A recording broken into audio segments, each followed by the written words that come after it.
નમસ્કાર દર્શક મિત્રો, વી ટીવી ન્યૂઝ ચેનલની અંદર હું આપનો મિત્ર ડૉક્ટર રૂપેશ ચાવડા ફરીથી હાજર છું. આજે સ્ટુડિયોની અંદર આપણે કેન્સર વિશેની વાત કરવા જઈ રહ્યા છીએ. મિત્રો, ભારત દેશની અંદર કેન્સરના દર વર્ષે નવા 8 લાખ દર્દીઓ ઉમેરાતા જાય છે. જણાવીને તાજુબ થશે કે આટલી ટ્રીટમેન્ટ અવેલેબલ હોવા છતાં પણ 5.5 લાખ જેવા કેન્સરના દર્દીઓ મૃત્યુને ભેટે છે અને અત્યારે 25 લાખ જેટલા દર્દીઓ એ ડોક્ટર્સની ટ્રીટમેન્ટ હેઠળ છે. આમ સમાજની અંદર કેન્સર એટલે કેન્સર. વર્ષો પહેલા એવું કહેવાતું હતું, અને કેન્સર જો થયું છે, જો એવું કહેવામાં આવે તો દર્દી તો ઠીક છે, પણ આખું ફેમિલી કેન્સરનો રોગ જાણી અને જાણે ઘરમાં કંઈ મોત થયું હોય એવી આશાઓ અપેક્ષાઓ વગર જીવતું થઈ જાય. ના, હવે એવું નથી.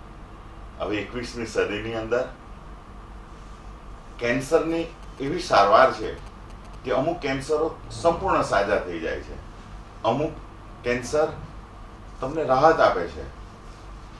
અને આટલા બધા ડેથ થવાના કારણો પણ એ જ છે કે લોકોમાં જાગૃતતા ઓછી છે. પરંતુ મારા દર્શક મિત્રો, તમે એવા નથી. તમે કંઈક નવું વિચારો છો, તમને રોગ વિશેની માહિતી અમે વારંવાર આપતા રહીએ છીએ અને એ તમે સ્વીકારો છો અને એના વિશેની જાણકારી લઈ અને આપણે સારી રીતે જીવવા માટે આગળ વધીએ છીએ. 21મી સદીની અંદર સ્ટ્રેસ, પછી ઝડપી જીવન, બરાબર નીંદ નહીં આવવી, અથવા તો કમાવાની એટલી બધી લાહીમાં આપણે ઊંઘવાનું પણ ભૂલી જઈએ છીએ, અને બીજા બધા સામાજિક પ્રસંગોની અંદર જે દોડધામ થાય છે, જંક ફૂડનું આરોગવું, આ બધા કેન્સરના નાના કારણો છે જે પહેલાં નહોતા, પણ અત્યારે આટલું બધું ફેલાવાનું કારણમાંના આટલા થોડા કારણો મેં આપને જણાવ્યા. પણ વધુ આપણે માહિતી તો લેવાની જ છે. આજે સ્ટુડિયોમાં મારી સાથે એક્સપર્ટ ફેકલ્ટી તરીકે 2 ફેકલ્ટીઝને આપણે આમંત્રિત કર્યા છે. તો આપણે પહેલાં એમની ઓળખાણ લઈ લઈએ. મારી બાજુમાં છે ડૉક્ટર અંકિત પટેલ, જેઓ કેન્સરના સ્પેશિયાલિસ્ટ છે. મિત્રો, એમને હું તમને આપણી ભાષામાં કહું, એ સ્પેશિયાલિસ્ટ છે, પણ આ સ્પેશિયાલિસ્ટ થવા માટે 12મા પછી બીજા 12 વર્ષ ભણો, ત્યારે 13મા વર્ષે તમારો સંપર્ક થઈ શકે એટલું ભણવાનું થાય છે. અને ત્યારે DM ડોક્ટરેટ ઓફ મેડિસિન બને, અને એ આપણી સમક્ષ આજે સ્પેશિયાલિસ્ટ તરીકે ડૉક્ટર અંકિત પટેલ હાજર છે. એવો પોતાનું ક્લિનિક વિશ્વકર્મા માર્કેટમાં 412 ની અંદર પોતે ચલાવે છે, અને શહેરની બધી જ મોટી હોસ્પિટલો સાથે એટેચમેન્ટ છે. લાયન્સ કેન્સર ડિટેક્શન સેન્ટરની અંદર અને ભારત કેન્સર મોટા ઇન્સ્ટિટ્યૂટ જે ફક્ત કેન્સરની જ સારવાર કરે છે, તેમાં એ પોતાની સેવાઓ આપે છે. એમની બાજુમાં છે સુચિતા શેઠ. એવો પોતે એક કાઉન્સેલર છે. તમને થશે કે આ કાઉન્સેલર વળી શું છે? મિત્રો, આપણે એમની પાસેથી જ આપણે જાણકારી મેળવીશું. એવો પોતે એલાયન્સ ઇન્ટરનેશનલ વૈશ્વ કુટુંબકમ વસુધૈવમ કુટુંબકમ ના પોતે મેમ્બર્સ છે. સાથે એમના શોખ વિશેની વાત કરીએ તો એ પોતે ફેશન ડિઝાઇનર પણ છે, પરંતુ કંઈક સમાજમાં સારું કરવાની એક ઈચ્છા હતી, અને એના થકી એ કાઉન્સેલર તરીકે પોતાની સેવાઓ શહેરની ભારત કેન્સર અને લાયન્સ કેન્સર ડિટેક્શન સેન્ટરની અંદર એ પોતાની સેવાઓ આપે છે. એ પોતે એક સામાજિક કાર્યકર પણ છે, અને એમના થકી દર્દીઓ, દર્દીનું ફેમિલી આગવી સેવા મેળવે છે. કારણ કે જો કેન્સર વિશેનું સારું જ્ઞાન, સાચોટ જ્ઞાન જો આપવામાં ના આવે તો દર્દી, મેં કીધું એ પ્રમાણે, સારો થતાં પહેલાં જ મનથી મૃત્યુ પામે છે. તો આપણે કેન્સર વિશેની વાતો આગળ વધારીએ. તો હું પહેલા સવાલ ડૉક્ટર અંકિતભાઈને જ પૂછીશ કે ડૉક્ટર અંકિતભાઈ, આ કેન્સર શું છે અને કેવી રીતે ફેલાય છે? ડૉક્ટર અંકિત પટેલ. સૌ પ્રથમ તો કેન્સર વિશે જાણવા માટે આપણે શરીરની રચના અને થોડું બેઝિક બાયોલોજી સમજવું જરૂરી છે કે આપણે બાળક જન્મે પછી ધીરે ધીરે મોટું થાય. એ મોટું કઈ રીતે થાય? કારણ કે શરીરની અંદર બનેલા કોષોનું વિભાજન થાય. જ્યારે બાળક જન્મે ત્યારે શરીરની અંદર લગભગ 1000 અબજ જેટલા કોષો હોય. એ જ્યારે પુખ્ત વયનો થાય ત્યારે કોષો વધીને લગભગ લાખ અબજ જેટલા કોષો થઈ જાય, એટલે 100 ગણો વધારો. હવે આ કઈ રીતે થાય? કારણ કે દરેક કોષોનું વિભાજન થતું હોય, એની અંદર મેઇન કોષમાંથી આગળના બીજા કોષો બનતા જાય. હવે આ વિભાજન પ્રક્રિયા દરમિયાન એક પણ કોષ વિકૃતિ પામે તો એની અંદરથી કેન્સર ડેવલપ થતું હોય છે. એટલે એક કોષની વિકૃતિ એ કેન્સર માટે જવાબદાર છે. સરસ. અને આ કેન્સર એ ચેપી ખરો સાહેબ? સર, બસ ડૉક્ટર ભૂપેન્દ્ર સાહેબ સરસ સવાલ કર્યો. કારણ કે આવો સવાલ, આટલું બધું એજ્યુકેશન હોવા છતાં ઘણા એજ્યુકેટેડ ક્લાસમાંથી પણ, એલાઇડ ક્લાસમાંથી પણ અમને પૂછવામાં આવે કે સાહેબ, કેન્સરવાળા દર્દીની સાથે આપણે જમાય, એની સાથે બાળકોને મોકલાય? કેન્સર ચેપી રોગ નથી.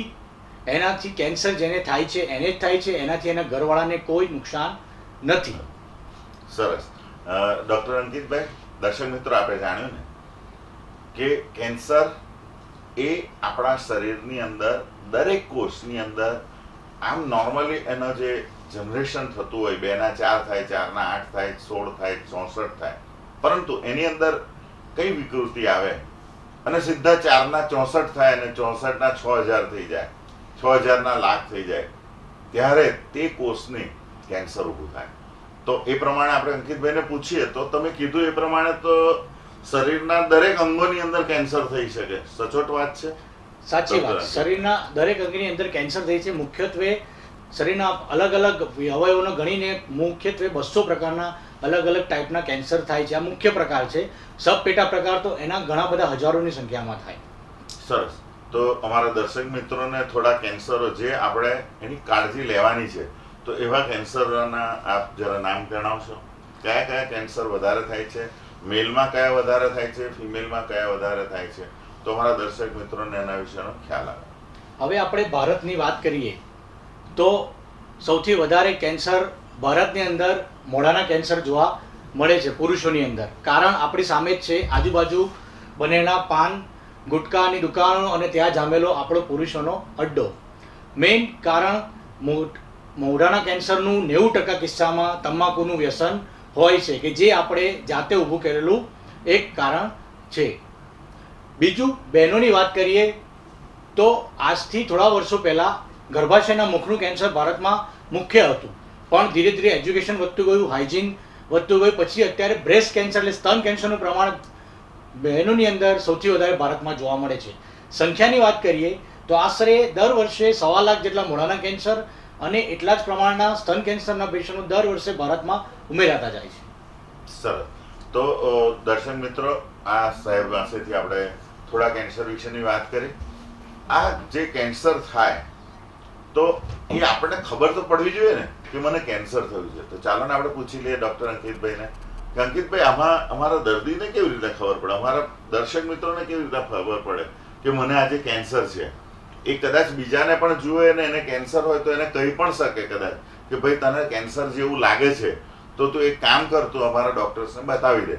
તો કેન્સરના એવા ચિહ્નો શું છે, કેવા સિમ્ટમ્સ થાય કે જેથી આપણને ખબર પડે કે કેન્સર આને છે, મને કેન્સર છે? કેન્સરના અમુક ભય સૂચક લક્ષણો છે, જેમ કે શરીરની કોઈ પણ જગ્યાએ ન રૂજાતું ચાંદુ. મોટાભાગે અમે કહેતા હોઈએ છીએ કે 3 અઠવાડિયાથી વધારે કોઈ પણ સારવાર લેવામાં આવે અને એ ચાંદુ રૂજાય નહીં, એટલે કે મોઢાની અંદર કે શરીરના કોઈ ભાગની અંદર, તો એને કેન્સર થવાની સંભાવના વધારે હોય છે. બીજું કોઈ કારણ કે શરીરની અંદર થતી કોઈ ગાંઠ, કે જે આપણે સામાન્ય રીતે ડૉક્ટરની ટ્રીટમેન્ટ લેવા છતાં 3 અઠવાડિયા સુધી ના ઓગળે તો એને જ કેન્સર થવાની સંભાવના વધારે છે. પછી શરીરના કોઈપણ ભાગમાંથી વહેતું દુર્ગંધવાળું પાણી, પર્ટિક્યુલરલી ગર્ભાશયના મુખના કેન્સરની અંદર યોનિ માર્ગમાંથી દુર્ગંધવાળું પાણી, જે બહેનોનું માસિક બંધ થઈ ગયું એ બહેનોને પછી માસિકની ગર્ભાશયના મુખમાંથી લોહી પડવું, અથવા તો શરીરની અંદર રહેલા કોઈ મસા તલની અંદર આકારમાં સડન કોઈ ચેન્જ થવો, એ બધા કેન્સરના મૂળભૂત કારણો છે. અથવા અવાજ બેસી જવો કે ઝાડા અને પેશાબની રોજિંદી જે એમની ટેવ હોય એની અંદર ઓચિંતો ફેરફાર થવો, આ બધા કેન્સરના ભયસૂચક લક્ષણો છે. બરાબર. અને ચામડીનું ધારો કે કેન્સર હોય તો એમાં તમે કીધું તે પ્રમાણે તલ અને એનામાં એમ તો કાળો ડાઘ બધાને હોય છે સાહેબ, તો એમાં કેવી રીતના તલ અને મસામાં એટલે કે આકારમાં ફેરફાર થાય કે જે તલ હોય એ ડબલ કે ટ્રિપલ થઈ જાય 6 મહિનાની અંદર, અથવા તો એની અંદરથી લોહી પડવાનું ચાલુ થાય કે એની સપાટી ઇરેગ્યુલર થઈ જાય, અથવા તો એના કલરમાં ફેરફાર થાય તો એને સસ્પિશિયસ લીઝન માનીને કેન્સર સ્પેશિયાલિસ્ટ સલાહ લેવી જોઈએ. અને એમાં ગાંઠ જેવું પણ કહેવામાં આવે. આમ તો એવું કહેવાય કે કેન્સર થયું હોય તો ગાંઠ થાય, તો એવું ખરું કે તમે કીધું એમાં એવી ગાંઠ થવાથી કેન્સર થાય એવી રીતનું કંઈ નહીં આવ્યું? કેન્સરની ગાંઠ હોય, ગાંઠ થવાથી કેન્સર થાય એની લક્ષણ છે આપણા રોગનું. ગાંઠ થવી એ કેન્સરનું લક્ષણ છે. મોટા ભાગના કિસ્સામાં સાદી ગાંઠ હોય છે, પણ એ બાયોપ્સીની તપાસ દ્વારા આપણે કન્ફર્મ કરી શકીએ કેન્સર રિલેટેડ છે કે નહીં. બરાબર. એમાં આંતરડાના કેન્સરોમાં એવી રીતનું વધારે ગાંઠ થતી હોય ત્યારે ખબર નથી પડતી હોતી, એટલે આપણે આંતરડાના કેન્સરની અંદર એ જ એના વધારાના ચિહ્નો કયા? ઝાડા ઉલટીનું તમે કીધું કે ઝાડાનો બદલાવ થવો કે ત્યારે એવી રીતના થાય, તો એમાં બીજા એવા કયા ચિહ્નો છે કે જેથી કરીને ખબર પડે કે આને આંતરડાની અંદર કે પેટમાં કઈ તકલીફ છે? આંતરડાની કેન્સરની અંદર જાણવા માટે આપણે પેશન્ટના શરીરનો ખોરાક ઘટી ગયો, વજન ઘટી ગયું, લોહી પડવું ઝાડા વાટે પુષ્કળ પ્રમાણમાં, અને રોજિંદી ક્રિયા એટલે એના ઝાડાની ક્રિયામાં ફેરફાર થવો કે જે કોઈ માણસની રોજિંદી એક્ટિવિટી એમાં ફેરફાર થવો જે લાંબા ટાઈમ સુધી હોય, આ બધા ચિહ્નો ભેગા થાય ત્યારે એને કેન્સર થવાની સંભાવના વધારે છે એવું કહી શકાય, અને તેની તપાસ કરાવવી જરૂરી છે. બરાબર. અને બીજી વાત છે ગર્ભાશયના કેન્સરમાં, એમાં કયા જાતના ચિહ્નો જોવા મળે?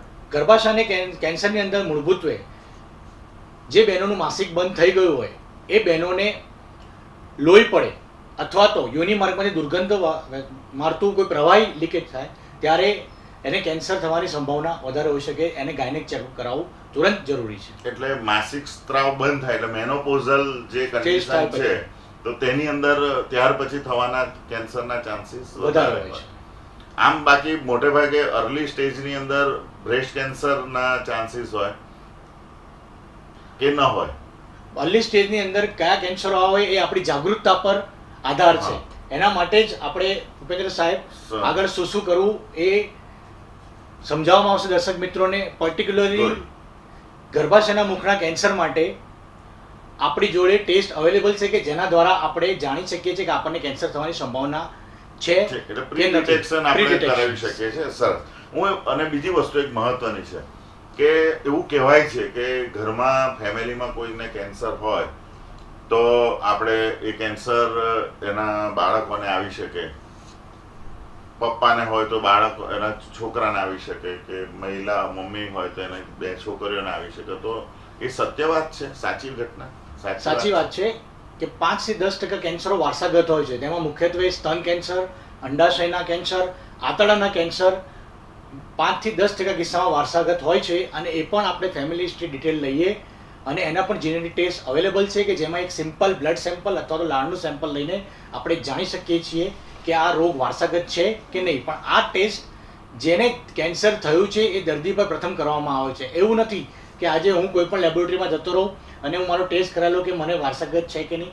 આ જે પેશન્ટને ઓલરેડી કેન્સર થયું છે એમના માટે આ ટેસ્ટ છે. કારણ કે ઘણીવાર અમને પણ આ સવાલ આવે, સાહેબ હું મારું ચેકઅપ કરાવી લઉં કોઈ લોહીનો ટેસ્ટ કરીને કે મને કેન્સર નથી. મેં અમારા દર્શક મિત્રોને અત્યારે ઇન્ટરનેટના જમાનાની અંદર એ લોકો મોટી સેલિબ્રિટીઝને જ્યારે કેન્સર થાય છે ત્યારે ધારો કે હું કહું તો યુવરાજ છે, ત્યાર પછી હમણાં એન્જલિના જોલી કે જેને થતા પહેલા ઓપરેટ કરાયું.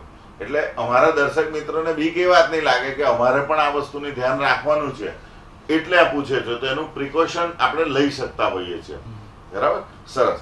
તો આપણે જે આ નિદાન ખાલી સિમ્ટમ્સ કે એનાથી જ ખબર પડે કે આપણે ત્યાર પછી દર્દી આવે તો એની કઈ જાતની તપાસ કરાવવી જોઈએ, શું શું તપાસ કરવાથી આગળ આપણને કઈ ડિટેલ્સ જાણવા મળે, અને જે તે કેન્સર નક્કી થાય પછી કયા મોટા મોટા ટેસ્ટ પણ અત્યારે તો અવેલેબલ છે. તો બધા ટેસ્ટમાં એટલે લોકોને એવું જ થાય કે હું ડૉક્ટર્સ પાસે જઈશ એટલે મને મોટા મોટા સીટી સ્કેન, MRI ને બીજા બધા ટેસ્ટો કરાવશે, એમાં મારી પાસે તો પૈસા જ નથી, તો હું એટલું ક્યાં કરાવવા જાઉં, ચાલો ને બેસી રહું.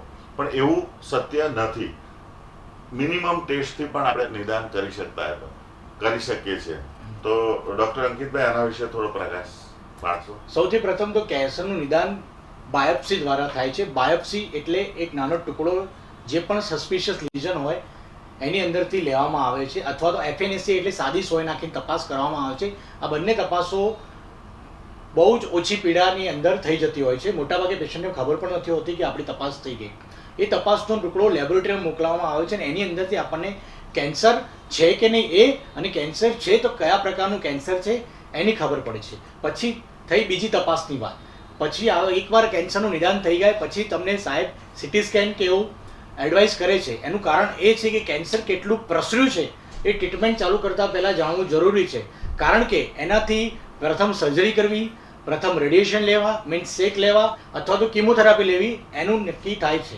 અને હવે આજના જમાનામાં કેન્સરના બધા ડૉક્ટરો એટલે મેડિકલ ઓન્કોલોજીસ્ટ એટલે કિમોથેરાપિસ્ટ, સર્જિકલ ઓન્કોલોજીસ્ટ સર્જન, રેડિયેશન ઓન્કોલોજીસ્ટ એટલે શેક વિભાગ, આ ત્રણેય ડૉક્ટરોની ટીમ ભેગી થઈને દર્દીનું ટ્રીટમેન્ટ પ્લાન નક્કી કરે છે. આને કહેવાય ટ્યુમર બોર્ડ, જે અમે ધીરે ધીરે સુરત ખાતે લાવી રહ્યા છીએ અને ભરત કેન્સરની અંદર.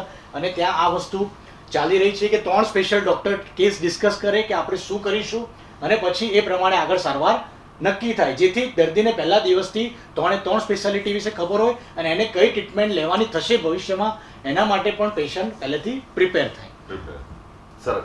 દર્શક મિત્રો, વાત નવી જાણવાની મળી. કેન્સરની ટ્રીટમેન્ટ કરવાવાળા 3 ડૉક્ટર્સની સાહેબે વાત કરી. એક સર્જન હોય, સાહેબની જેમ ફિઝિશિયન હોય, અને ત્રીજા રેડિયોલોજિસ્ટ હોય કે જે પોતે રેડિયોથેરાપી આપતા હોય. અને ક્યારે શું કરવું, કોને કઈ ટ્રીટમેન્ટ આપી, કેટલી આપી, અને એનું જજમેન્ટ આ ડૉક્ટરો ભેગા થઈને આપે. ઇન્ડિવિજ્યુઅલ ડૉક્ટરથી કોઈ દિવસ કેન્સર સારું થતું હોતું નથી, પરંતુ આ 3 જણની ટીમ ભેગી થાય અને સાથે તમારા ફેમિલી ફિઝિશિયન હોય, સાથે તમારા પોતાના ડૉક્ટર્સ પણ હોય, તો એની પણ સલાહ લેવાય. કારણ કે તમારા રોગ વિશેની જાણકારી કેન્સર થતાં પહેલાંની એ તમારા ફેમિલી ફિઝિશિયનને ખબર હોય. તો આ બધા ભેગા થઈ એક જગ્યાએ મળે અને એ પેશન્ટ વિશેની ચર્ચા થાય, પછી એ લોકો નક્કી કરે કે આને આપણે શું આપવું છે. દર્શક મિત્રો, આ ડૉક્ટર અંકિતભાઈ અને એમની ટીમ દ્વારા આ વસ્તુનું દર્દીઓ માટે એક સરસ વ્યવસ્થા ઊભી એ લોકોએ કરી છે ભરત કેન્સર અને લાયન્સ કેન્સર ડિટેક્શન સેન્ટરમાં. તો એનો પણ આપણને લાભ મળે છે. દર્શક મિત્રો, હું VTV ન્યૂઝ ચેનલના સ્ટુડિયોમાંથી ડૉક્ટર ભૂપેશ ચાવડા આપને પ્રશ્નો માટે આમંત્રિત કરું છું. અહીંનો નંબર છે 0261 247 7700 અને મોબાઈલ નંબર છે 834 74 99 006. ફરીથી બોલી લો, 0261 247770 અને મોબાઈલ નંબર છે 8347499006. તો આપના કેન્સરને લગતા સવાલો આપ અમને સ્ટુડિયોમાં પૂછી શકો છો. તો એનું આપણે તમારે નિરાકરણ, મૂંઝવણનું આપણે આ સ્ટુડિયોમાંથી આપણે આપીશું આપણને. હવે વાત આવે છે કાઉન્સેલરની. કેન્સરનું નિદાન થતાં પહેલાં કાઉન્સેલરની જરૂર પડે છે. તો આપણી જોડે સુચેતા મેડમ અહીંયા બેઠા જ છે. તો આપણે એમને પૂછીએ કે કોઈ પેશન્ટનું નિદાન થવા જઈ રહ્યું છે तो आपનો रोल बताओ. पहले तो क्या होता है कि जब पेशेंट कैंसर सुनता है तो आधे से ज़्यादा तो वहाँ पे ही ख़त्म हो जाता है. वो उसकी फैमिली इतनी डिस्टर्ब हो जाती है कि कैंसर हो गया मतलब ये 2-3 महीने में ख़त्म हो जाएगा. बट कैंसर ऐसी बीमारी नहीं है. आज के टाइम में वो बीमारी बिल्कुल क्योरेबल है. बट मुझे लगता है कि हर बीमारी में पहले काउंसलिंग ज़रूरी है, तो मैं उनको काउंसलिंग करती हूँ। फिर मोस्टली पेशेंट्स क्या है, वो उनके रिश्तेदार सब खाना पीना बंद कर देते हैं, तो मुझे लगता है कैंसर से ज़्यादा तो वो उनके लिए डिस्टर्बेंस हो जाती है। तो उस पर काउंसलिंग करके, उन पर काम करके उनको बताया जाता है कि आपको आगे कैसे चलना है और कैसे करना है। सर, तो आप पेशेंट को जो ट्रीटमेंट लेने जाना है उसके बारे में भी आप बताते हैं? हाँ जी, ट्रीटमेंट के बारे में जैसे डॉक्टर्स बता देते हैं, उसके बाद मैं उनकी पूरी हिस्ट्री लेती हूँ कि डॉक्टर ने क्या कहा, अब आपको क्या प्रॉब्लम आ रही है। फिर उस पर और काफ़ी टेक्निक्स हैं अब तो जो हम काउंसलर्स के पास होती हैं, ब्रीदिंग टेक्निक्स, दूसरी एक्सरसाइजेज, उससे वो लोग बहुत जल्दी क्योर होते हैं। मोस्टली जिनको टंग कैंसर होता है या थ्रोट कैंसर, वो बोल नहीं पाते और उनको लगता है कि ट्रीटमेंट के बाद वो बोल पाएंगे, बट नहीं, काफ़ी टेक्निक्स हैं, उनसे वो बोलने लग जाते हैं। બરાબર.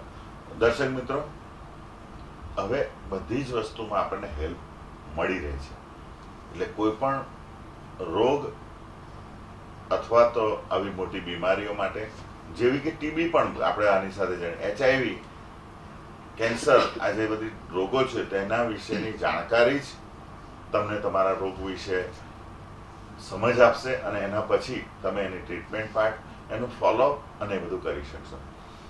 ડૉક્ટર અંકિતભાઈ, આ જે કેન્સર થવાના કારણો કયા કયા છે? એમાં તમે પાન તમાકુની એક તો વાત કરી છે, પણ બીજા કયા તમારી દ્રષ્ટિએ આપણે એનાથી જે કેન્સર થાય છે આપણે પ્રિવેન્ટ કરી શકીએ? કેન્સરના મુખ્યત્વે વૈજ્ઞાનિક ધોરણે 5 વિભાગમાં વિભાજિત કરવામાં આવ્યું છે કારણો. સૌ પ્રથમ તો કારણ છે વ્યસન, જે આપણે સૌ જાણીએ છીએ કે તમાકુના લીધે કેન્સર થાય છે. ઇવન ગવર્મેન્ટ પણ આટલું ફોર્સ કરે છે, સ્ટીકર પણ મોટા મોટા લગાવે છે, ટોબેકો પ્રોડક્ટ્સ પણ, કે જેના અંદર કે કેન્સરનો ભયાનક રોગ આપણું શરીરને કઈ રીતે વશ કરી લે છે, છતાં પણ આપણે પોતે સજાગ નથી. એક મુખ્ય કારણ છે વ્યસન. જો આપણે પ્રમાણની વાત કરીએ તો ટોટલ જેટલા કેન્સર થાય છે એમાંથી ભારતની અંદર 30 થી 40% જેટલા કેન્સરો થવાનું કારણ વ્યસન છે, જેની અંદર દારૂ પણ એટલો જ ભાગ ભજવે છે. હવે બીજા કારણની વાત કરીએ તો બીજું કારણ છે એ પોલ્યુશન, પ્રદૂષણ.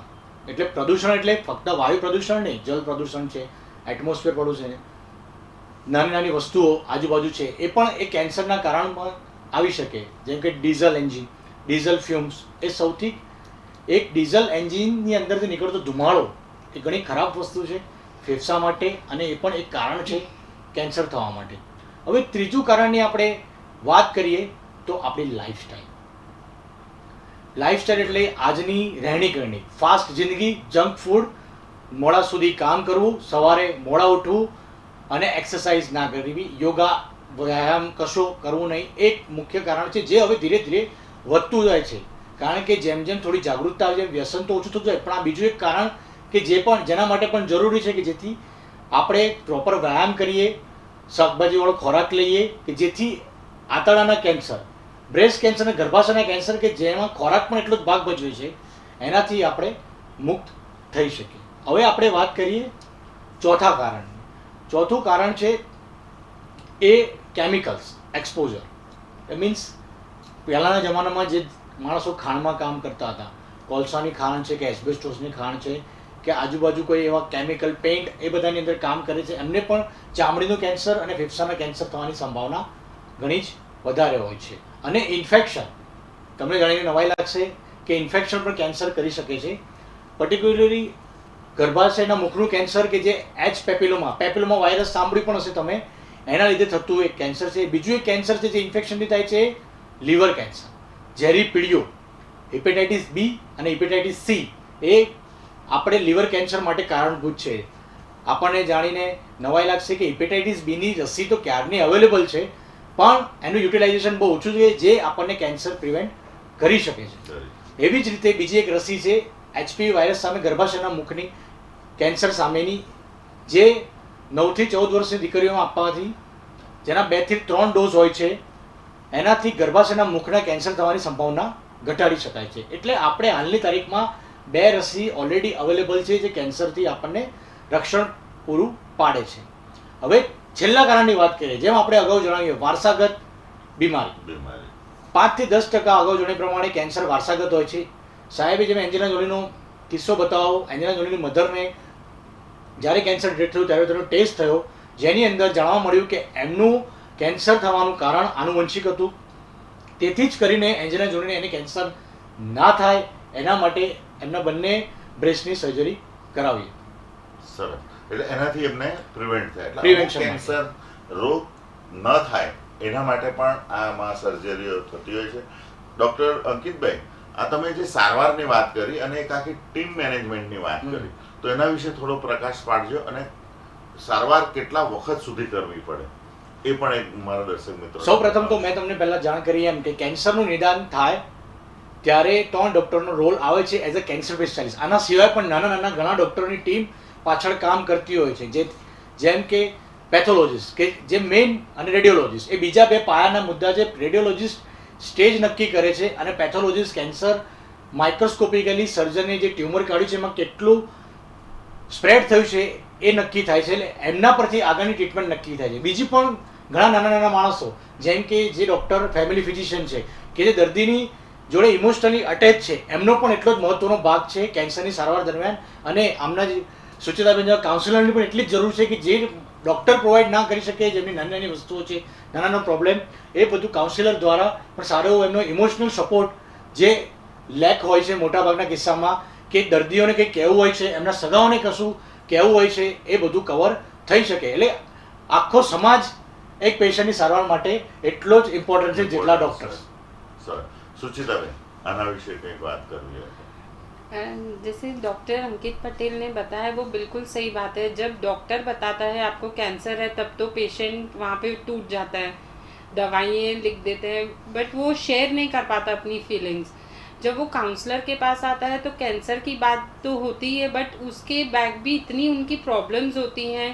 जब वो शेयर करते हैं, हम उनको सोल्यूशन बताते हैं तो वो रिलैक्स हो जाते हैं और उसके बाद उनका ट्रीटमेंट अच्छे से हो पाता है. तो मुझे लगता है कि ये काउंसलर का भी बहुत इम्पोर्टेंट रोल है, क्योंकि डॉक्टर के पास वो जो बात नहीं कर पाते वो हमारे पास शेयर कर सकते हैं. सर, क्योंकि दर्दी डॉक्टर्स को बता नहीं सकता है, वो आपको बताते हैं, फिर आप डॉक्टर से कांटेक्ट करते हैं कोई बार? यस, मैनी टाइम्स के हम डॉक्टर को बताते हैं कि उनको ये प्रॉब्लम हो रही है, ऐसा हो रहा है, और डॉक्टर इमीडिएट उन पे एक्शन लेते हैं और उनको उस पर ट्रीट करते हैं. कोई पेशेंट दवाई लेने में रेगुलर नहीं है तो आप कैसे हेल्प कर सकते हैं? नहीं, दवाई लेने में तो वो रेगुलर हैं, बट मेनली क्या होता है, फाइनेंशियली उनको प्रॉब्लम होती है. तो हमारे हॉस्पिटल में काफ़ी ऐसी चीज़ें हैं कि हम उनको फाइनेंशियल सपोर्ट कर सकते हैं, बट उनको पता नहीं होती. फिर हम उनको बताते हैं कि ये तरीके से आप करिए तो आपको फाइनेंशियल सपोर्ट मिलेगा, तो उससे उनका ट्रीटमेंट अच्छे से स्मूथली चलता है. तो आप बात कर रही है लायंस कैंसर डिटेक्शन सेंटर जो न्यू सिविल हॉस्पिटल में है. हाँ. तो वहाँ पर छाइडो संस्था भी है, शायद मुझे पता है कि वहाँ पर पैथोलॉजी भी है और वहाँ पर बहुत कम चार्ज में आपका पैथोलॉजिस्ट रिपोर्ट्स हो जाता है.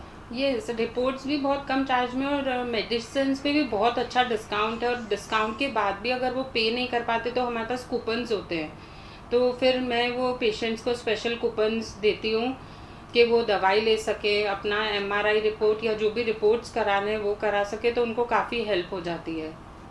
डॉक्टर अंकितભાઈ, ફાઇનાન્શિયલ હેલ્પ આપણા ભારત દેશની અંદર ગરીબ દેશ કહેવાય છે. અત્યારે તો હરણફાળ રીતના આર્થિક રીતે પણ આગળ વધવા પ્રયત્ન કરી રહ્યો છે. ગવર્મેન્ટની હમણાંની નવી આરોગ્ય સ્કીમ પ્રમાણે પણ દરેક ગરીબ વ્યક્તિ દવા વગર પાછો ના જાય એની સખત કાળજી માન્ય વડાપ્રધાન નરેન્દ્ર મોદી સાહેબ લઈ રહ્યા છે. હજુ એ ઇમ્પ્લિમેન્ટેશન થાય તો ધારો કે આપણે ત્યાં તમારે દર્દી ગરીબ છે એવું કોઈ આવે તો તમે એવી આપણે પ્રધાનમંત્રીની છે કે પછી ચીફ મિનિસ્ટરના ફંડ્સ છે, એની એવી વ્યવસ્થા થોડા તમારા, કારણ કે લેટર્સ તો તમારાથી જ જવો જોઈએ તો એ લોકોને મળે છે, તો એવી કોઈ વ્યવસ્થા તમારે? ઓલરેડી છેલ્લા 2-3 વર્ષથી જે મુખ્યમંત્રી અમૃતમ યોજનાની આપણે વાત કરીએ એનો દર્દીઓ સારો એવો લાભ ઉઠાવી રહ્યા છે અને એની અંદર સારવાર પણ લઈને સાજા પણ થઈ રહ્યા છે. અને એની અંદર આપણે આ હોસ્પિટલોની અંદર સારવાર ફ્રી ઓફ કોસ્ટ થાય છે, એમની જોડે કોઈ કન્સલ્ટેશન લેવામાં નથી આવતું અને સારામાં સારી બેસ્ટ ટ્રીટમેન્ટ જે થવી જોઈએ એ થતી હોય છે. એટલે હવે આજની તારીખે ગુજરાતની અંદર જાગૃતતાની વધારે જરૂર છે રાધર દેન ફાઇનાન્શિયલ પાર્ટ. મને કેન્સર માટે એવું લાગે છે. સરસ. અને દર્શક મિત્રો, ડૉક્ટર અંકિતભાઈ પટેલ આપણા ગુજરાતની મોટામાં મોટી કેન્સર ઇન્સ્ટિટ્યૂટ જે બીજે મેડિકલ કોલેજના એમાં જ ગ્રાઉન્ડમાં છે, એમાંથી જ પોતે ડૉક્ટરેટ થયા છે. અને એટલા માટે હું તમને કહું કે આપણા અહીંયા લોકલ તો આપણને ટ્રીટમેન્ટ અવેલેબલ છે જ, પણ જો વધારાની જરૂર પડે તો અમદાવાદ પણ દર્દીને મોકલી અને ફ્રી ઓફ કોસ્ટમાં પણ આપણે ત્યાં ટ્રીટમેન્ટ થાય છે. એટલા માટે આપ સૌએ ગભરાવાની જરાક પણ જરૂર નથી, ફાઇનાન્શિયલી રીતે તો જરાક પણ નહીં. દર્શક મિત્રોનો એક સવાલ છે, ભટ્ટા રોડથી મનીષભાઈ પૂછે છે કે સાહેબ મને કેન્સર થયું, મેં ટ્રીટમેન્ટ કરાવી, પણ મને ખબર તો પડવી જોઈએ ને કે હવે મારે દવા નથી લેવાની, અથવા તો અડધેથી બંધ કરી દઈશ, મને સારું લાગે છે હું દવા નહીં લઉં, તો એ શું નુકસાન કરે અને દવા કમ્પ્લીટ થઈ છે એવું ક્યારે ખબર પડે? ઘણા ખરા કેન્સરોની અંદર તમને કહેવામાં આવે છે, જેમ કે સ્તન કેન્સરની વાત કરીએ કે ઘણા દર્દીનો કોર્સ 6 મહિનાનો હોય છે, ઘણા દર્દીનો 10 વર્ષ સુધીનો પણ કોર્સ હોય છે. અમે ઘણા દર્દીઓને સ્તન કેન્સરની વાત કરીએ તો 10 વર્ષ સુધી આપણે હોર્મોનલ થેરાપી ચાલુ રાખી છે. મનીષભાઈનો કેન્સર વિશે મને પ્રકાર ખબર નથી, પણ હું એમને એટલું કહી શકું કે જે ડૉક્ટરે એમને કેન્સરની સારવાર માટે કોઈ કિમોથેરાપી જેવું સજેસ્ટ કર્યું હોય તો એનો પર્ટિક્યુલરલી એક કોર્સ હોય છે, એક ડ્યુરેશન હોય છે. 6 મહિના કે 12 મહિના પછી એને બંધ કરી દેવામાં આવતું હોય છે અને પછી એને દર 6 મહિને આપણે રેગ્યુલર ચેકઅપમાં બોલાવતા હોય છે અને જરૂર જણાય 6 મહિને જે ભાગમાં કેન્સર થયું હોય એનું ઇમેજિંગ અને લોકલ એક્ઝામિનેશન કરવામાં આવે છે. મેઇન સવાલ કે કેન્સર ક્યારે મટી ગયું કહેવાય એ ઘણા દર્દીઓ પૂછતા હોય છે સવાલ કે મને કેન્સર મટી ગયું ક્યારે કહેવાય. જનરલી અમે 2 વર્ષ સુધી ટ્રીટમેન્ટ પત્યા પછી, કોઈ પણ સારવાર પત્યા પછી 2 વર્ષ સુધી દર્દીને રોગ ઉથલો ના મારે તો એને મટી ગયું કહેવાય. કારણ કે વૈજ્ઞાનિક રીતે સાબિત થયું છે કે મોટાભાગના કેન્સર 90% કિસ્સામાં આ ટ્રીટમેન્ટ પત્યાના 2 વર્ષની અંદર જ ઉથલો મારતા હોય છે. ના, પણ એ યુનિવર્સલ નિયમ નથી. નિયમ મોટા ભાગે. અને મનીષભાઈ, એમને સર્વાઇકલ, એમના મિસિસને સર્વાઇકલ કેન્સર છે ને એના વિશેની જે ટ્રીટમેન્ટ એમને કરી હતી તેના વિશે એમને પૂછવું હતું. સર્વાઇકલ કેન્સરની અંદર મોટાભાગની સારવારમાં જો આગળના સ્ટેજનું હોય તો સર્જરી આવતી હોય છે, થોડું સ્ટેજ સેકન્ડથી ઉપર જાય તો રેડિયેશન ને કિમોથેરાપી બંને આવતી હોય છે જ્યારે સારવાર કરે. પણ જો રોગ ઉથલો મારે અને ફરીથી એની સર્જરી કેવું પોસિબલ ના હોય તો દર્દી લાંબુ આયુષ્ય શાંતિથી જીવી શકે એના માટે કિમોથેરાપીના હળવા ડોઝ પણ ચાલતા હોય છે, જે ઇન્જેક્શન અને ટેબ્લેટના રૂપમાં હોય છે. સરસ. તો દર્શક મિત્રો, આપણે જાણ્યું કે દવા જ્યારે તમારા ડૉક્ટર્સ, તમારા ફેમિલી ફિઝિશિયન્સ અને સાથે તમારા કન્સલ્ટન્ટ ડૉક્ટર અને સુપર સ્પેશિયાલિસ્ટ ડૉક્ટર 3 જણા કહે કે હવે તમારે દવાની જરૂર નથી, ત્યારે જ દર્શક મિત્રો આપણે તો દવા બંધ કરવાની હોય. કારણ કે દવા કર્યા પછી જો પૂરી પણ ન કરવામાં આવે તો એ ફરીથી ઉથલો મારી શકે છે અને એ જ્યારે થાય છે ત્યારે એની ટ્રીટમેન્ટ પણ પહેલાં છે એના કરતાં વધારે મોંઘી પણ થાય છે અને નુકસાનકારક પણ થાય છે. દર્શક મિત્રો, આપણી જોડે ડૉક્ટર અંકિત પટેલ સાહેબ આપણી સાથે છે અને સાથે કાઉન્સિલર તરીકે સુચિતાબેન શેઠ હાજર છે. સાહેબને આપણે પૂછીએ કે આ જે રોગ મટી જાય અને પછી ઉથલો મારે તો એમાં ચિહ્નો પહેલાં જે રોગના હોય એ જ રોગના ચિહ્નો ફરીથી ચાલુ થાય કે બીજી રીતના એ રિપ્રેઝેન્ટ કરતા હોય છે? મોટાભાગના કેન્સર જ્યાં જગ્યા પર થયા હોય એ જગ્યાએ જ પાછા આવતા હોય છે. જૂથ કિસ્સાઓમાં કેન્સર શરીરના બીજા કોઈ અવયવમાં પણ ઉથલો મારી શકે છે. એટલે જ અમે દર્દીઓને રોગ ટ્રીટમેન્ટ પતી જાય પ્રોપર 3 થી 6 મહિને રેગ્યુલર ડૉક્ટરના ચેકઅપમાં as a specialist, cancer specialist કે જ્યાં એમની સારવાર થઈ હોય ત્યાં રેગ્યુલર ચેકઅપમાં રહેવું જોઈએ. મોટાભાગના દર્દીઓને જ્યારે આપણે કહીએ કે હવે તમારી સારવાર પૂરી થાય છે, 3 મહિના પછી બતાવવા આવજો પાછા, તો કોઈ પાછા આવતા નથી. મને મટી ગયું છે સાહેબ તો ખાલી બોલાવે છે. એ ભ્રાસમાં ના રહેવું, કારણ કે કેન્સર પહેલા 2 વર્ષમાં હાઈએસ્ટ ઉથલો મારવાની સંભાવના હોય છે અને એ પ્રમાણે અમારા પણ રેગ્યુલર ચેકઅપ પ્લાન હોય છે કે 3-6 મહિને કઈ તપાસ કરાવી, દર્દીને શું સવાલો પૂછવા, જેથી અમે એમને અર્લી પિકઅપ કરી શકીએ કે આમને રોગ ઉથલો માર્યો છે કે નહીં. અને કોઈ પણ અનયુઝ્યુઅલ લક્ષણ દેખાય શરીરની અંદર તો ફટાફટ એમને ફેમિલી ડૉક્ટર અથવા તો અમારે સંપર્ક કરો કે જેમની સારવાર પૂરી થઈ ગઈ છે. डॉक्टर सुचिताबेन, तो ये जो बोल रहे हैं सर कि ऐसे कोई बीमारी है दवाई बराबर लिया है लेकिन अभी बाद में वापिस होता है, तो पूछने तो आता ही होगा आपको कि भाई अभी एक बार अच्छा हो गया मैडम, ये वापिस हो गया। अभी आप भी बोल रही थी, डॉक्टर के साथ में मिली हुई थी कि भाई अच्छा हो गया है नहीं आने का, और अभी हो गया, अभी आप बताओ मैं क्या करूं।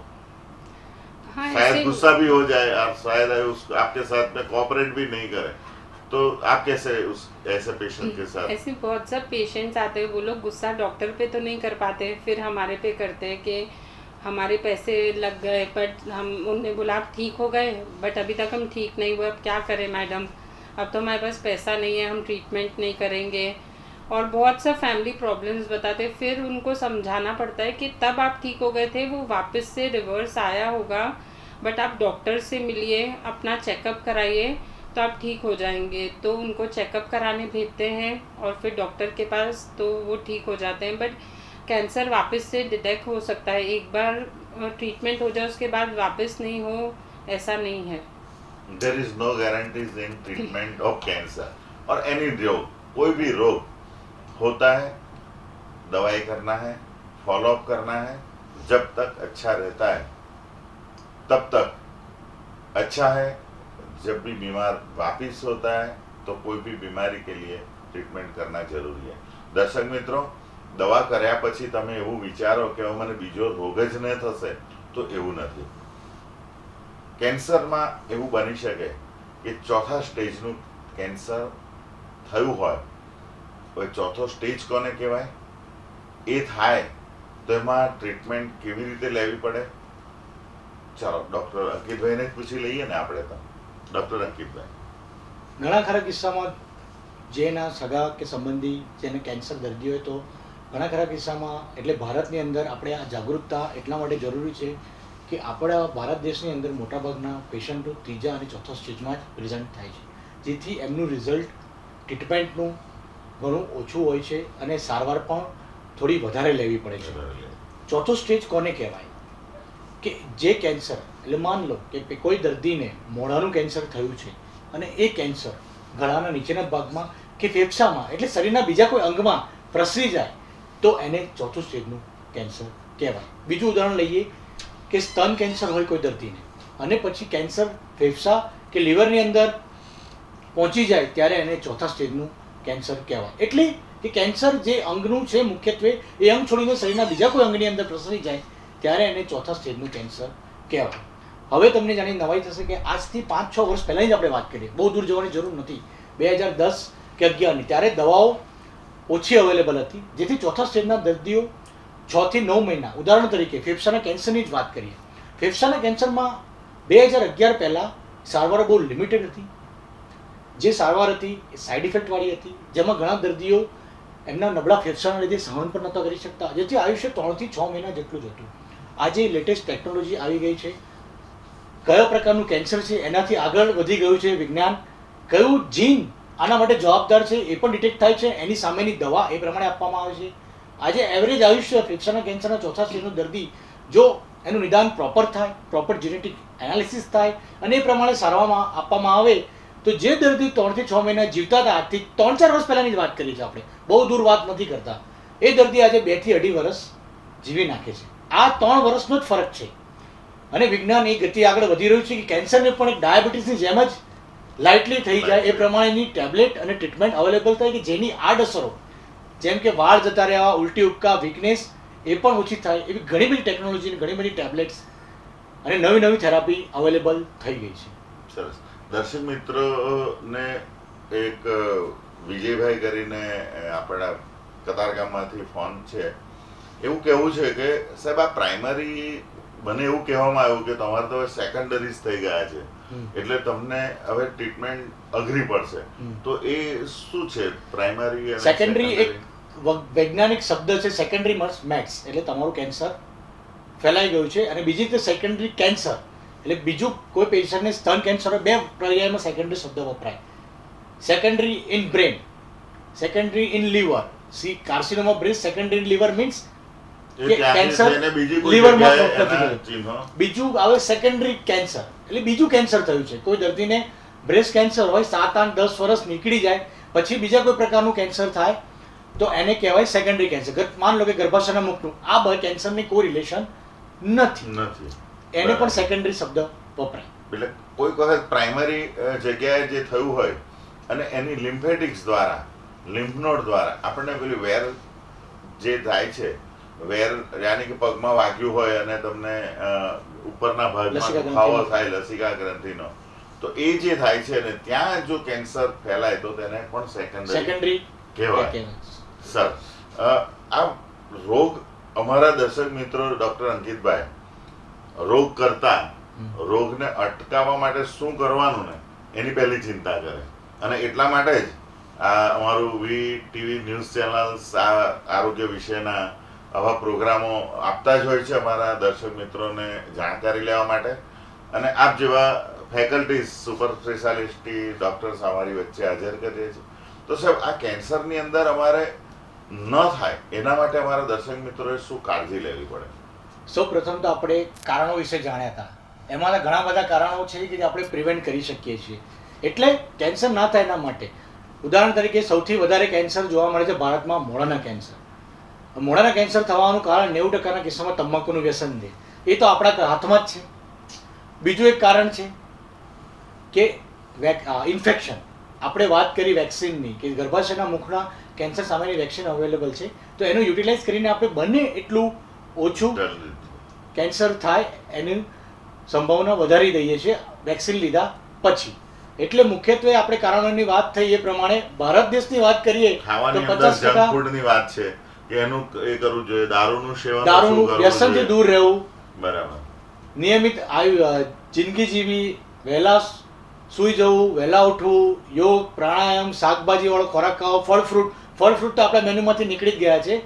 મોટા ભાગે તમે મેનુ જો તો ફાસ્ટ જિંદગી, ફાસ્ટ ખાવું, પીઝા ખાઈ લીધું, બર્ગર ખાઈ લીધું, કે નાસ્તો કરી લીધો, પફ ખાઈ લીધું અને સારવાર પૂરી. પણ એનાથી એ આપણા પેટને લાંબા ગાળે નુકસાન કરે છે અને ઘણા બધા કિસ્સામાં સાબિત થયું છે કે ચરબીવાળો ખોરાક ખાવાથી આંતરડાના કેન્સરનું પ્રમાણ સારું એવું વધી જાય છે.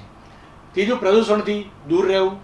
એ આપણા માટે આજુબાજુ વૃક્ષો વાવવા, જેથી વાયુ પ્રદૂષણ ઓછું થાય, અને એ પણ આપણને વૃક્ષો પણ ઇનડાયરેક્ટલી કેન્સર સામે આપણને પ્રિવેન્ટ કરી શકે. નાની નાની વસ્તુઓ છે જેની કાળજી લેવાથી આપણે કેન્સરથી ને પ્રિવેન્ટ કરી શકીએ. બીજી વસ્તુ કે મેં તપાસોની વાત કરી, એક પેપ સ્મિયર નામનો ટેસ્ટ કે જે દર 3 વર્ષે ગર્ભાશયના મુખની અંદરથી એક તરલ પ્રવાહી હોય એનો સેમ્પલ લેવામાં આવે, જે પીડા રહિત ટેસ્ટ છે, અને દર 3 વર્ષે કરાવવાથી આપણને ગર્ભાશયના મુખનું કેન્સર વિશેની આગોતરી જાણકારી થઈ જાય છે, અને એ પ્રમાણે સારવાર કરવાથી ઓછી પીડા સાથે ટ્રીટમેન્ટ થઈ જતી હોય છે.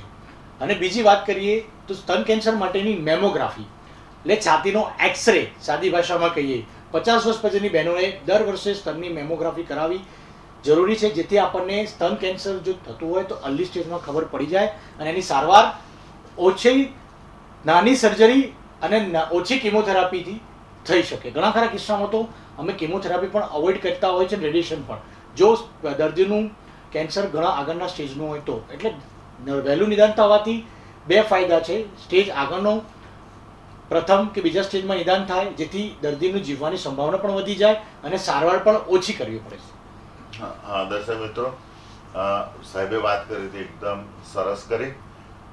આપણે તો એવું વિચારતા હોઈએ છીએ કે જો હું ડૉક્ટર પાસે જઈશ તો મને કંઈક રોગ નથી ને મને સામેથી રોગ આપી દેશે. દર્શક મિત્રો, આ વસ્તુ તદ્દન ખોટી છે. અત્યારે જ હમણાં હાઇપરટેન્શન ડે 17મી મે ગયો, તો 1 વર્ષ માટે, 1 મહિના માટે 17 મેથી 17 જૂન સુધી બ્લડ પ્રેશરનું માપવા માટેનું આપણા સુરતમાં એક અભિયાન શરૂ થયું છે, જે 125 અને બીજી બધી હોસ્પિટલોમાં એ બ્લડ પ્રેશર આપને ફ્રીમાં માપી આપવામાં આવશે, અને તમારું BMI પણ એમાં જોવામાં આવશે. તો એ વખતે પણ જ્યારે ફ્રી જોઈએ છે તે છતાં પણ દર્શક મિત્રોને ડૉક્ટર બ્લડ પ્રેશર નથી ને મને બ્લડ પ્રેશર આપી દેશે, જેનો કોઈ લોજિક સત્ય નથી. તે છતાં પણ આ એક વસ્તુ આપણા દર્દી મિત્રો, દર્શક મિત્રો, આવું થતું હોય છે, જે ખોટું થાય છે. ડૉક્ટર અંકિતભાઈ એ કીધું તે પ્રમાણે 50 વર્ષની ઉપરની બહેનોએ પોતાના રોગ માટેની જાણકારી લેવી જ જોઈએ. નથી તો કંઈ વાંધો નહીં, પરંતુ એની અગોતરી જાણ માટે તમારે પેપ્સમિયર, જાતે સ્તનની તપાસ એ દરેક બહેને નહાતી વખતે કરવી જ જોઈએ. જરાક નાની અમથી ગાંઠ જો દેખાય તો તરત તમારા ફેમિલી ફિઝિશિયનને બતાવી અને તમારા કન્સલ્ટન્ટ, તમારા ફેમિલી ફિઝિશિયન કે તે પ્રમાણે ડૉક્ટર અંકિતભાઈ જેવા ડૉક્ટર્સ પાસે આપણે જવું જ જોઈએ. રોગ આપી નથી દેવામાં, તમને રોગ છે તો તેનું સચોટ નિદાન કરવા માટે તમારે જવાનું છે. નથી તો નથી, પણ જો તમે જવા માટે જ આડાઈ કરો અથવા તો અણસમજુ રીતના વર્તો તો પછી સાહેબે કીધું એ પ્રમાણે રોગ વધે અને પછી તમને ખબર પડે. ડૉક્ટર અંકિતભાઈ, આપે જે એક વેક્સિનની વાત કરી, સર્વાઇકલ કેન્સર માટેની વેક્સિનની વાત કરી, અને એ 90 થી 95% એના રિસ્પોન્સ, 60 થી 70% જેવા એના રિસ્પોન્સ છે કે જે રસી 10 વર્ષથી લઈ અને લગ્ન થાય ત્યાં સુધીમાં તમારે અપાવવી જરૂરી છે. પરંતુ આપણે એ પ્રિવેન્શન આપણે 50 વર્ષ પછી કરવાનું છે, તો આપણે એવું છે કે અત્યારે મને થયું જ નથી તો શા માટે મુકાવી. દર્શક મિત્રો, વેક્સિન્સ મોંઘી હોય છે, પરંતુ જો એ વહેલી મુકાવાથી જો રોગ સામે રક્ષણ કરી શકાતું હોય તો વેક્સિન હંમેશા મુકાવવી જરૂરી છે. ડૉક્ટર અંકિતભાઈ, આવી બીજી કઈ વેક્સિન છે કે જે આપણને કેન્સર સામે રક્ષણ આપી શકે?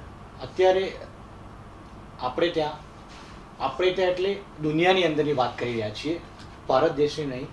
કેન્સર માટેની 2 વેક્સિન અવેલેબલ છે, ગર્ભાશયના મુખની, અને બીજું લીવર કેન્સર માટે ઝેરીપીડિયાની રસી જે આપણે રૂટીનલી હવે તો ગવર્મેન્ટ હિપેટાઇટિસ બી રૂટીનલી હવે આપણે લેતા હોય છે, એના દ્વારા ઇનડાયરેક્ટલી ઝેરીપીડિયા સાથે સાથે લીવર કેન્સર થવાની સંભાવના પણ ઘટી જાય છે. કારણ કે લીવર કેન્સરની અંદર 50% લીવર કેન્સર ઝેરીપીડિયાને લીધે થતા હોય છે. એટલે ઇનડાયરેક્ટલી આપણને એક બીજું કેન્સર પણ વેક્સિન દ્વારા પ્રિવેન્ટ થાય છે. આના સિવાયના બીજા કોઈ કેન્સરની રસી હજુ સુધી શોધાઈ નથી. વૈજ્ઞાનિક ધોરણે લેબોરેટરીઝના રિસર્ચ ચાલી રહ્યું છે, છતાં અત્યાર સુધી આપણે ફક્ત 2 કેન્સર સામેની રસી માટે સક્સેસ થયા છીએ. અને આજે કેન્સર થાય છે પછી આપણે ન્યુમોનિયાની ને એની રસી જે મુકાવીએ છીએ, તો એ રસી શા માટે મૂકવાની હોય છે? કેન્સર થયા સૌ પ્રથમ તો જ્યારે કેન્સરની સારવાર ચાલતી હોય ત્યારે આ બાળકો માટે છે કે જો કોઈ બાળકને કેન્સર હોય અને એ દરમિયાન એમનું રસીનું શેડ્યુલ વચ્ચે આવતું હોય તો સૌથી પહેલાં રસી મુકાવતા પહેલાં એમના પીડિયાટ્રિશિયનને અને કેન્સર સ્પેશિયાલિસ્ટને જાણ કરવી જોઈએ કે હવે મારી રસી ડ્યુ છે, તો કઈ રસી લેવાય અને કઈ રસી ના લેવાય. કારણ કે કેન્સરની સારવાર ચાલતી હોય ત્યારે ઘણી રસી આપણે લઈ ના શકીએ, નહીં તો એ રસી આપણા શરીરને નુકસાન પહોંચાડી શકે. તમે વાત કરી ન્યુમોનિયાની રસી, આ અમુક કેન્સરની અંદર પર્ટિક્યુલરલી CLL નામનું લિમ્ફોમા નામના જે કેન્સર હોય છે, જે મોટી ઉંમરમાં જોવા મળે છે, કે જે રોગની શરીરની રોગ પ્રતિકારક શક્તિ પર અટેક કરે છે, તો એવા દર્દીઓને સારવાર દરમિયાન ન્યુમોનિયા કે એવી અસર ના થાય, એની સંભાવના ઘટી જાય, એના માટે વેક્સિન આપવામાં આવતી હોય છે. આ એક અડાજણથી રમેશભાઈ પૂછે છે, એમને સાઇનોવાઇટિસ વિલોગ્લેન્ડ્યુલર, હવે કદાચ શબ્દનો ફરક લાગે છે, પણ એ શું છે અને આ ડિસીઝ શાનાથી થાય છે? સાઇનોવાઇટિસ વિલોગ્લેન્ડ્યુલર એટલું કહી શકું કેન્સર નથી, એ એક જાતનો ઘૂંટણની અંદર થતો ઘસારાના લીધે એક રોગ છે, જેના વિશે હાડકાના નિષ્ણાત ડૉક્ટર જ તમને વધારે સમજણ આપી શકે છે. સરસ. કેન્સરની આધુનિક સારવાર, તમે કીધું તે પ્રમાણે 2011 સુધી આ સારવાર અવેલેબલ નથી. અત્યારે જે નવી સારવારો અવેલેબલ થઈ છે તેમાંની હોર્મોનલ થેરાપી છે, પછી ઇમ્યુનોથેરાપી છે, તો એના વિશે થોડીક વાત કરી લઈએ. સૌ પ્રથમ તો આપણે કેન્સર નામ સંભળાયેલે સૌથી પહેલાં એની આડઅસરો જ દેખાય કે મારું સર્જરી થશે, મારું મોઢું બગડી જશે, કે મારા સ્તનનો આકારમાં ફેરફાર થશે. હવે આજની લેટેસ્ટ ટેકનોલોજીમાં લેટેસ્ટ પ્લાસ્ટિક સર્જરી દ્વારા સર્જિકલ પોઈન્ટ ઓફ વ્યૂ પણ આપણે ઘણું સારું કોસ્મેસિસ એટલે જેવું હોય એવું મોઢું અને મેળવી શકીએ છીએ. એ જ પ્રમાણે બીજી વાત કરીએ રેડિયેશનની સારવારની, તો રેડિયેશનની સારવારમાં પણ પહેલાંની અંદર અને અત્યારની અંદર મશીન ઘણા લેટેસ્ટ આવી ગયા છે, જેના કારણે થતી આડઅસરોમાં પણ ઘણો ફાયદો મળે છે. જેથી થતી આડઅસરો જે આજથી ઘણા 5-10 વર્ષ પહેલાં થતી હતી, એમાંથી અત્યારે થતી આડઅસરોમાં ઘણો સુધારો થયો છે. એ જ પ્રમાણે વાત કરીએ તો ઇન્જેક્શન અને ટેબ્લેટ્સની, એટલે કે કેમોથેરાપીમાં પણ નવા લેટેસ્ટ મોલિક્યુલ આવે છે, જેથી દર્દીને આડઅસર ઓછી થાય અને આપણને જે કેન્સરના કોષ છે ત્યાં જ દવા ટાર્ગેટ કરે. એમાં ઘણા ગ્રુપ છે. તેમ જો અમે જે વાત કરીએ હોર્મોનલ થેરાપી સ્તન કેન્સરની અંદર વપરાય છે અને આંશિક કિસ્સામાં ગર્ભાશયના કેન્સરની અંદર પણ એનો યુઝ થાય છે અને પ્રોસ્ટેટ કેન્સરની અંદર ખાસ એનો યુઝ થાય છે.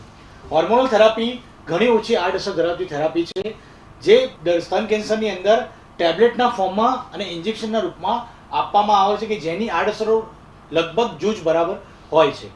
બીજી વાત કરી ઇમ્યુનોથેરાપી વિશે ઘણું સાંભળવા મળે છે. કેન્સર ઇમ્યુનોથેરાપી એ દવાઓ હોય છે. વિજ્ઞાન જેમ જેમ આગળ વધતું ગયું એમને ખબર પડતી ગઈ કે કેન્સરના કોષો કેમ નથી મરતા. તો કેન્સરના કોષો એટલા હોશિયારો છે કે જે આપણી શરીરની રોગ પ્રતિકારક સેલ એટલે જે આપણા શરીરના સૈનિકો છે એની જોડે ભાઈબંધી કરી લે કે આપણે બે ફ્રેન્ડ છીએ એટલે એને કિલ ના કરે. આ જે બોન્ડિંગ છે એને તોડવા માટેની જે દવા બનાવવામાં આવી છે એને કહેવાય છે કેન્સર ઇમ્યુનોથેરાપી. એટલે એ કેન્સરના કોષો માન લો એક જાતની રિશ્વત આપીને શરીરના સૈનિકોને આપણને નામાલા કરી દે શરીરના, એટલે કેન્સર બીજું છે. એ બોન્ડિંગ તોડવા માટે જે સારવાર આપણે એને કેન્સર ઇમ્યુનોથેરાપી કહે છે. એની અંદર ઘણા પ્રકાર છે, ઇન્જેક્શનના રૂપમાં આવે છે. કેન્સરની રસી પણ એક જાતની કેન્સર ઇમ્યુનોથેરાપી જ કહેવાય. સરસ. દર્શક મિત્રો, અને હમણાં આપણે જે વાત કરી કેન્સરની આધુનિક સારવારની, તો હવે સ્ટેમ સેલ્સ વિશેની જે વાતો થાય છે અને સ્ટેમ સેલથી હાર્ટ નવું બનાવી દેવામાં આવે, સ્ટેમ સેલથી લીવર નવું બનાવી દેવામાં આવે, તો કેન્સર વિશે પણ એવું કદાચ કંઈક થતું હશે. નવી જાણકારી આપણે મેળવી લઈએ. ડૉક્ટર અંકિતભાઈ, બોન મેરો ટ્રાન્સપ્લાન્ટ વિશે તમે સાંભળ્યું હશે, બ્લડ ને એના માટે. એ સ્ટેમ સેલ થિયરી એ પ્રમાણે છે કે જ્યારે કોઈ દર્દીને બ્લડ કેન્સર કે લિમ્ફોમાનું કેન્સર કે જે કિમોથેરાપીથી મટી ના શકે અથવા તો કિમોથેરાપી પછી ઉથલો મારે, એની અંદર ટ્રાન્સપ્લાન્ટનો યુઝ થાય છે. એની અંદર સ્ટેમ સેલ લેવામાં આવે છે ભાઈઓ કે બહેનના. એક પ્રકારની સ્ટેમ સેલ થિયરી થઈ કેન્સરની અંદર. બીજી સ્ટેમ સેલ થિયરી છે ઉદ્ગમ સ્થાન. કેન્સરનો પિતા, કેન્સર સેલનો જે પિતા સેલ એને કહેવાય સ્ટેમ સેલ. એટલે વિજ્ઞાન જેમ જેમ આગળ વધતું ગયું કે આપણે આટલી બધી સારવાર કરતી તો રોગ કેમ ઉથલો મારે છે, પછી વિજ્ઞાન જેમ જેમ આગળ વધતું ગયા એમ જાણવા મળ્યું કે આ સ્ટેમ સેલ નામના જે કેન્સરના ઓરિજિનલ ઉદ્ગમ સ્થાન સ્ટેમ સેલ છે એ કિલ ના થાય એટલે ટેમ્પરરી દબાયા રહે અને પછી એ બીજા જ્યારે સારવાર બધી પૂરી થઈ જાય 1-2 વર્ષ પાછા રિએક્ટિવેટ થાય અને કેન્સર એ પણ એક કેન્સર સ્ટેમ સેલ કહેવાય. હવે વિજ્ઞાન આ સ્ટેમ સેલને થિયરી સમજશું થયું છે. હવે એના પર કયો સ્ટેમ સેલ છે આટલા બધા સેલમાંથી એના વિશે રિસર્ચ ચાલુ થઈ. જ્યારે આપણે ત્યાં પહોંચી જઈશું ત્યારે કેન્સર નામની બીમારીને આપણે જળમૂળથી પરમનન્ટ એમ કહેવા સાથે કે ચિંતા ના કરશો, તમારો રોગ ઉઠલો નહીં મારે એ બાબતે પણ હજી એને સમય લેશે. સરસ. દર્શક મિત્રો, આપણે ટોકના અંતિમ તરફ જઈ રહ્યા છે. આપણે સુચિતાબેનને આ કેન્સર વિશે તમારા દર્શકોના માટેનો 1 મિનિટમાં અમને બતાવો કે તમારે આટલું કરવાનું. અમારા દર્શક મિત્રો તમારી કહેવાથી એ વસ્તુને ફોલો કરી શકે. मैं सिर्फ इतना कहना चाहूँगी, भले ही फर्स्ट स्टेज, सेकंड स्टेज या third stage, fourth stage cancer हो, बट दैट इज़ क्योरेबल. मुझे लगता है मैं थोड़ा सा डॉक्टर से उल्टा सोचती हूँ. This is mind game. पहले तो जब अपना माइंड फ्रेश होगा, अपने मन से फ्रेश होंगे तो वो बीमारी क्योर हो जाएगी.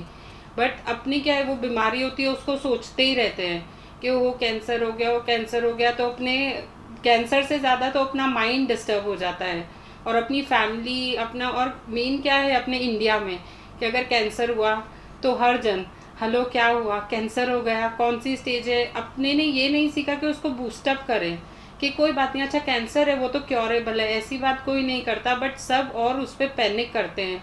तो प्लीज़ वो करना बंद करो. But I guarantee everything is curable. સરસ. ડૉક્ટર અંકિતભાઈ, આપના 1 મિનિટનું જરાક અમારા દર્શક. સૌપ્રથમ તો મારે કહેવું એટલું જ છે કે ચોથા સ્ટેજનું કેન્સર ભલે મટી ના શકે પણ આપણે પ્રોપર સારવાર લેવાથી જેટલા પણ દિવસો છે એ દિવસો શાંતિથી નીકળી શકે એના માટે કહેવું છે. એના કરતાં પણ મહત્ત્વની વસ્તુ કે આપણને હવે કારણો વિશે ખબર પડી ગઈ છે કે 50 થી 60% કારણો તો આપણે જાતે જ ઊભા કરેલા છે. તો વ્યસનથી મુક્ત રહો, સ્વસ્થ જીવન જીવો, એ જ કેન્સર ના થાય એની એક ચાવી છે. સરસ. દર્શક મિત્રો, કેન્સર શરૂઆત કરી ત્યારે કેન્સર એક ભયાનક રોગ છે અને હવે આપણે એટલું તો ચોક્કસ કહી શકીએ ડૉક્ટર અંકિતભાઈ અને સુચિતાબેનની સાથે વાત કર્યા પછી કે કેન્સર સારું થઈ શકે છે. અમુક કેન્સર સંપૂર્ણ સારા થઈ શકે છે. પરંતુ દર્શક મિત્રો, આપણી જે નબળાઈ જે છે જ્યારે સરકાર પણ જો મોટા ચિત્રો સાથે તમાકુ નહીં ખાવું એવું લખતી હોય, સોપારી નહીં ખાવું એવું લખતી હોય અને આપણે ખાઈએ, પ્રદૂષણયુક્ત વાતાવરણમાં આપણે જઈએ પણ એને પ્રિવેન્ટ કરીને ના જઈએ. મોઢા પર તમારું જ્યારે જાઓ ત્યારે તમે મોઢા પર તમારો કપડો રાખો અથવા તો તમે હેલ્મેટ પહેરીને બહાર જાઓ. ત્યાર પછી ઇરેગ્યુલર જમવાનું, ઇરેગ્યુલર ઊંઘવાનું, આ બધા પર થોડો જો કંટ્રોલ કરો તો ચોક્કસ જંક ફૂડ ખાવાનું છોડી દો તો ચોક્કસ તમે, તમારા બાળકો, તમારા ફાધર મધર આ રોગથી મુક્ત રહેશે. દર્શક મિત્રો, હું આપનો મિત્ર ડૉક્ટર ભૂપેશ ચાવડા ફરીથી નવી મૂંઝવણ, નવા સવાલોના નવા જવાબો સાથે આપની સમક્ષ હાજર થઈશ. ત્યાં સુધી રજા આપશો. નમસ્કાર.